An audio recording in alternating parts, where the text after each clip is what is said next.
दोस्तों नमस्कार, कैसे हैं आप लोग?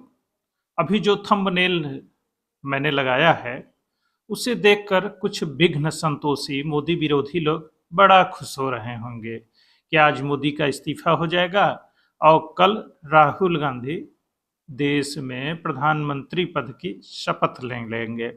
भाई ऐसे दिवा स्वप्न देखना कुछ जो भारत और मोदी विरोधी टूल किट लेकर चलने वाले लोग हैं उनको बड़ा ही सुकून मिलता है और ऐसे टाइटल देखते ही तुरंत उसको देखने सुनने में लग जाते हैं। मैंने भी सोचा कि थोड़ा सा व्यू और लाइक बढ़ा लिया जाए, मतलब कम से कम वॉच आवर तो बढ़ ही जाएगा, क्योंकि मैं मोदी के खिलाफ तो वीडियो बनाता नहीं हूँ। भाई मैं मोदी को अपना प्रधानमंत्री मानता हूँ और मोदी लगातार तीसरी बार चुनाव जीत कर आए हैं, यह भी मोदी की सफलता है। और मोदी की कोई फैमिली बैकग्राउंड भी नहीं है कि उनके पिताजी, पिताजी के पिताजी या परिवार का कोई भी सदस्य बड़े सत्ताधीश रहे हों। बस मोदी अपने संघर्षों के बल पर धीरे धीरे आगे बढ़े हैं और प्रधानमंत्री की कुर्सी तक पहुंच गए हैं। अब मोदी का जलवा कहिए या काबिलियत कहिए कि जनता में अब भी उनकी लोकप्रियता वैसे की वैसे ही बनी हुई है और जनता अब भी ढेर सारी उम्मीदें अगर किसी से करती है तो हमारे आदरणीय प्रधानमंत्री मोदी जी से ही करती है। जबकि कुछ विघ्न संतोषी जो मीडिया के लोग हैं, जो लगातार मोदी विरोध में ही अनाप शनाप बकते हुए वीडियो बनाते रहते हैं, वो भी अब थकने लगे हैं। आखिर 11 साल से लगातार एक ही बात करते रहना और उस पर कायम रहना बड़ी बात है, लेकिन सारी बातें कुछ दिन बाद गलत साबित हो जाती हैं। अब देश में ऐसा होने वाला है, आर्थिक संकट आने वाला है, बेरोजगारी यहाँ से यहाँ चली गई और देश की सुरक्षा खतरे में है, सीमाएं बदल गई, चीन यहाँ तक चला आया। कुछ भी नहीं हुआ, सब वैसे ही चल रहा है, बल्कि पहले से बेहतर हो रहा है। इंफ्रास्ट्रक्चर देखिए, ट्रेनों को देखिए, बस अड्डों को देखिए, सड़कों को देखिए, बिजली सप्लाई देखिए, सुरक्षा व्यवस्था देखिए, सैन्य गतिविधियां देखिए, निर्माण क्षेत्र को देखिए, सर्विस सर्विस सेक्टर भी बट अच्छा काम कर रहा है।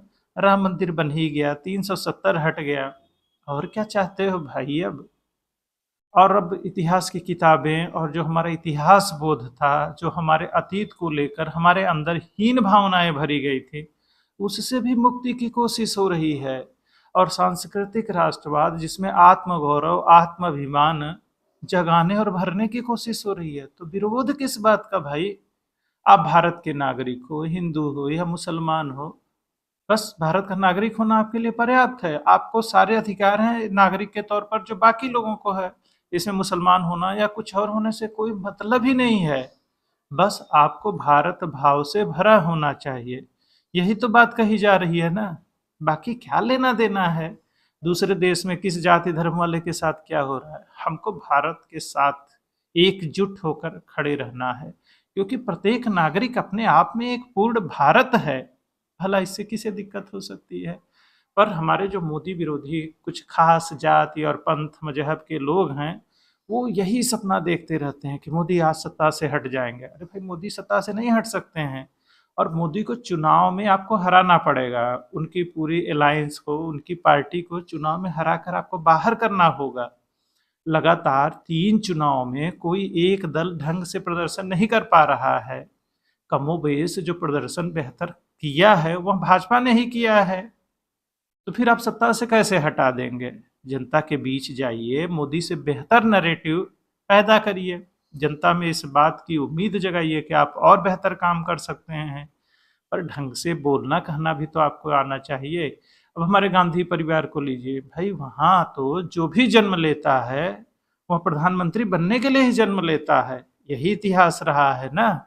और फिर उन्हें और कुछ करने की जैसे जरूरत ही नहीं होती। उनकी बोली भाषा देखिए तो हमारे प्रधानमंत्री को, गृह मंत्री को या दूसरे सदस्यों को वो कैसे संबोधित करते हैं, उनका कैसे नाम लेते हैं कि ये कर रहा है, वो कर रहा है। भाई थोड़ा सा भाषा और वाणी पर संयम रखिए।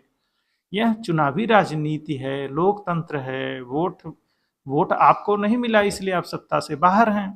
अब जो सत्ता में है, जिसने आपको चुनाव हराया, वह सत्ता शीर्ष पर है। तो उस बात को और इस बात को स्वीकार करने में भला आपको कौन सी दिक्कत आ रही है? और रही बात सपने देखने की, तो देखते रहिए। आज मोदी ने इस्तीफा दिया, कल राहुल गांधी शपथ ग्रहण करने वाले हैं। किस बात की शपथ ग्रहण करने वाले हैं? सोचिए, जब आप एक नरेटिव चलाते हैं तो उसका काउंटर नरेटिव भी चलता है। और फिर समाज में जो वास्तविक चीजें हैं वो भी तो हमें दिख रही हैं कि वास्तव में कहाँ क्या बदलाव हुआ है।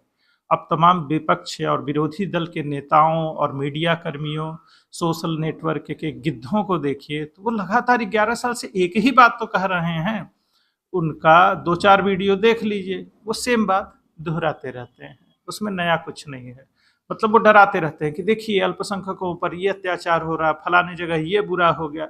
मतलब एक पूरी घटना में से एक छोटी सी घटना ले आएंगे और बताने लगेंगे, देखिए कैसे सरकार असफल है, मोदी ये नहीं कर पाए, मोदी वो नहीं कर पाए।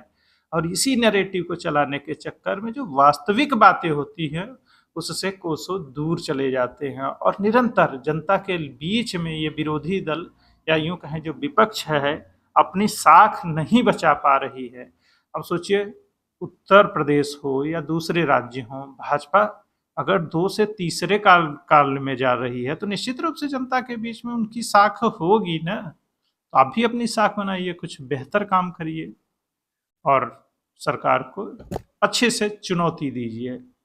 इस तरह के दिवा स्वप्न देखने से कुछ नहीं होगा। हाँ, और मोदी जी 75 साल के हो जाएंगे तो सत्ता छोड़ देंगे, यह सपना भी देखना बंद करिए।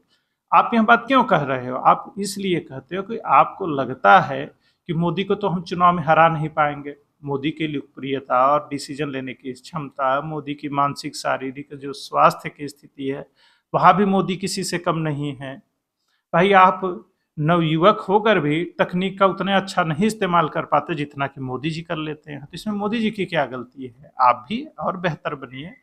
भाई, जब राजनीति में आप अप्रासंगिक हो जाते हैं तो आपकी उम्र कुछ भी हो, आपको रिटायर कर दिया जाता है, कोई रिटायर होता नहीं है। क्योंकि अगर आप जनता की नब्ज समझने में और जनता के बीच लोकप्रिय रहने में नाकाम हो रहे हैं तो कोई दूसरा व्यक्ति वहां स्थान ले ही लेता है। जबरदस्ती आप नेता नहीं बन सकते हैं, वह भी वो लोकतंत्र में। अब मोदी 90 और 100 साल के भी अगर हो जाए और उनका स्वास्थ्य अच्छा हो तो उनको कोई हटा नहीं पाएगा, या फिर उनसे कोई बेहतर उन्हीं की पार्टी में आएगा तो इनको भी वही निदेशक मंडल में भेज दिया जाएगा। बाकी जब तक मोदी लोकप्रिय हैं, जनता के बीच काम कर रहे हैं, स्वस्थ चित्त हैं, तब तक मोदी को कोई नहीं हटा पाएगा। तो सारी गलतफहमी दूर कर लीजिए, जनता के बीच जाइए, बेहतर काम करिए, अपनी वाणी और भाषा पर संयम बरतिए। इसी के साथ जय हिंद, जय भारत, वंदे मातरम।